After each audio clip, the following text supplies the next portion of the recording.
Kakagising ko lang, tapos may nangungulit sa akin. Hi! Hi! Hi, sweetheart. Kiss mama. Hello mga mi, magandang araw. So pagkagising ko nga ng umaga, merong nangungulit na bata at gusto niyang magpalambing. Pinapakita rin pala niya yung mga ginugupit niya doon sa coloring book. Pero bago yan, inaantay pala niya ako magising. Maaga kasi siya natutulog sa gabi at sa umaga naman, maaga silang nagigising ng tatay niya at sabay silang bumababa. Ako naman, late na ako nakakatulog kaya late na rin ako kung magising. Ang anak ko, sobrang lambing nito. Ewan ko, manang-mana siya siguro sa akin. Chos. Tinitingnan ko nga siya, sobrang laki na talaga ng pagbabago ng anak ko. 1 year ago, hindi siya ganun kadaldal. Pero ngayon, ang laki-laki ng progress niya.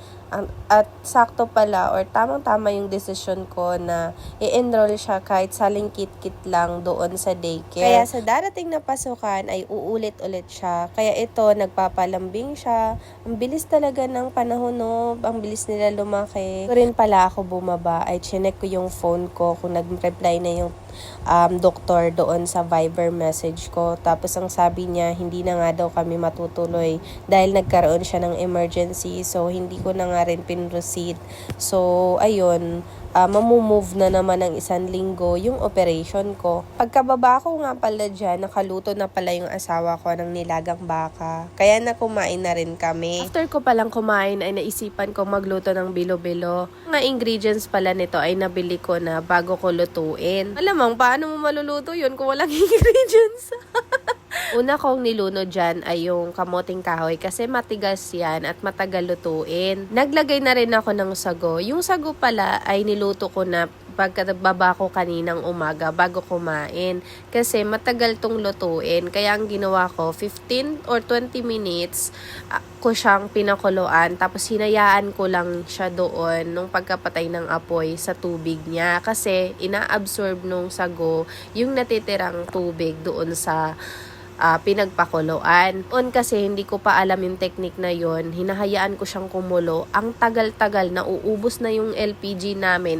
Hindi pa siya luto. Times pa nga noon na nagluluto ako ng sago, natuyuan na siya ng tubig, hindi pa siya luto, matigas pa yung sago. Kaya yun yung nakita kong nag-search ako, tapos yun yung nakita kong ginagawa ng iba. So, ayun na nga, nilunod ko na yung kamote, yung gabi, tapos yung itong coconut. So, yung gata na to, nabili ko lang sa O-Save at wala silang Coco Mama, kaya kung ano lang ang meron, yun na lang yung kinuha ko. Naglagay na rin ako ng isang kutsarita.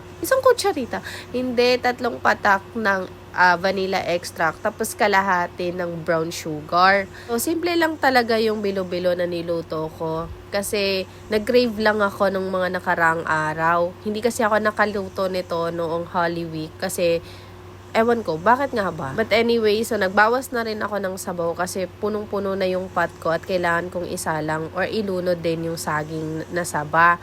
Naglagay na rin ako ng konting asin dyan, pambalanse ng lasa. Noong kumikibot-kibot na siya or kumukulo-kulo na, ay sinalang ko na rin ito mga bilo-bilo na tinulungan ako ng anak ko kanina.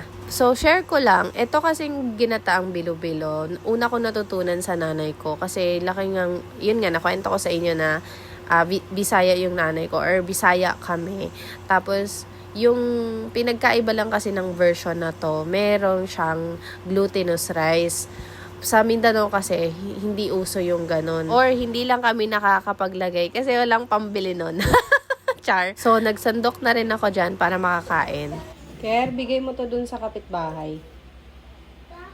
Medyo marami pala yung naluto ko kaya namigay na rin kami sa mga kapitbahay at dinalhan ko na rin yung asawa ko habang nag-work siya para meron naman siyang makain sa merienda.